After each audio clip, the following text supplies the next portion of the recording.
खुलुमबाय गोजोन फुंबिलिनि हामग्लायनाय बयनिसिमबो जासिहरग्रोबाय। दिनैनि गाहाय रादाबखौ लाबोदों एनडि प्रेजेन्ट इउटुब चेनेलाव।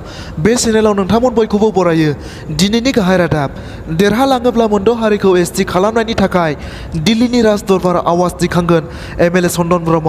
थांनाय 2014 मायथाइनि ल'कसभा बिसायख'थियाव थामथि फारियाव थानांनाय बिपिएफ दोलोआ बे खेबनि खुंनो गोनां 2019 मायथाइनि ल'कसभा बिसायख'थिखौ लानानै जोबोरैनो मुखुबै फोसावदिंनाय बारसोमबाय। गसाइगाव महकुमानि सौथारा गरामायाव दोलोनि बिजाथि प्रमिला रानी ब्रह्मखौ देरहासार खालामनायनि मोनसे गेदेर फोसावदिंनाय हाबाफारि लायो। हारिनि राजखान्थिखौ दान्दिसे दोनथ'नानै थार राजखान्थिगिरि महरै गावनि सिनायथिखौ दिन्थिनो हानाय बिपिएफनि आफादगिरि हाग्रामा महिलारिया गरामायाव खुंफुंजानाय बिपिएफनि फोसावदिंनाय मेलाव बाहागो लानाय मख'बावोदि बिपिएफनि बिजाथिया देरहानाय लोगो लोगो मोनद' हारिखौ एसटि खालामनांगौनि थाखाय गोख्रोङैनो थै-थां बिफाव लागोन। बिथाङा गावनि बिबुंथियाव मख'बावोदि बिटिसिनि ओनसोलाव रायजो जानाय सुबुंफोरा गिनो गोनां जेबो गैया। 2013 मायथाइनि 10 फेब्रुआरि जानाय बिटिसि गोरोबथा समस्थियाव जायफोर सुबुंफोरा बिटिसि ओनसोलाव रायजो जादोंमोन बिथांमोनहानो बिटिसिनि थागिबि। बेबादिनो राजखान्थि बिथिङाव बिपिएफ दोलोनि नोजोर आरो थांखिखौ खेंफोरसारनानै मुस्रि महिलारिया बुंबावोदि बिपिएफ दोलोआ जायखिजाया राजखान्थि दोलोनिनो पार्लामेन्ट लोगो नङा। खाबु लानानै कंग्रेस आरो बिजेपिजोंबो लोगो जानांगोन। बेरेखा दोलोआव थायोब्ला जेबो मोना होननानै मख'ना बिपिएफ दोलोआ अराय सम सुबिदा बादि राजखान्थि गेलेलांगोन होननानै मख'बावो। महिलारिनि दाबि मोनद' हारिखौ एसटि खालामनायनि थाखाय बिपिएफ दोलोआ अरायबो दाबि दैखांबोदों।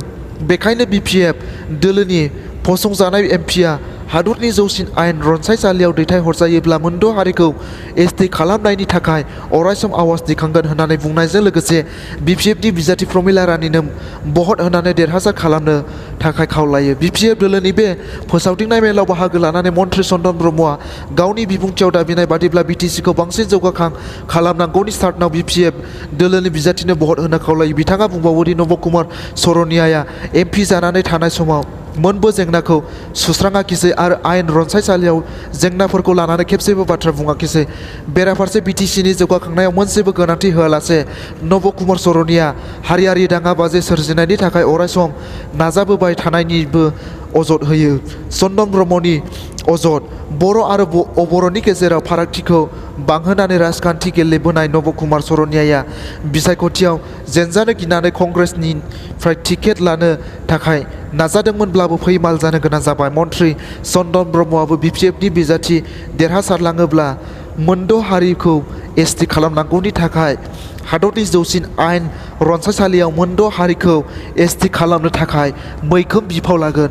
बेराफारसे एमपि बिस्वजित दैमारिया बुंबावोदि बिटिसिआ सोरनि थाखाय जौगाखांनाय फैदों बेखौ रायजो राजाया मिथिगौ। 2012 मायथाइयाव जानाय बर' आरो मुस्लिमनि दाङाबाजिखौ गोरोन्थि बुजिलायनायनि थाखायनो जोनोम मोनदोंमोन आरो बेखौनो हाथियार महरै बाहायना नबकुमार सरनियाया बर' अबर'नि गेजेराव सैलायै थासारि सोरजिना बिसायख'थियाव देरहासार जालांदोंमोन। नाथाय दिनैनि समाव नबकुमार सरनियानि बे मुगैलायनायनि राजखान्थिखौ रायजो राजाया गनायनानै लाया आरो फोथाया। बिटिसिनि जौगाखांनायनि बाथ्राया गोजाननि बाथ्रा, जेराव सरनियानि गामिनि लामाखौबो बिपिएफ दोलोआसो लुनानै होदों होनना बुंबावो एमपि बिस्वजित दैमारिया। एरैहाय इउपिपिएलखौ बिपिएफनि मैखोम बादायारि जागोन होननानै सिमान लानाय बिपिएफ दोलोनि एमपि बिस्वजित दैमारिया इउपिपिएलआ बिसायख'थियाव देरहासारोब्ला बड'लेण्ड रायजोखौ दाफुंनो हागोन ने होननानै सोंथि दैखाङो।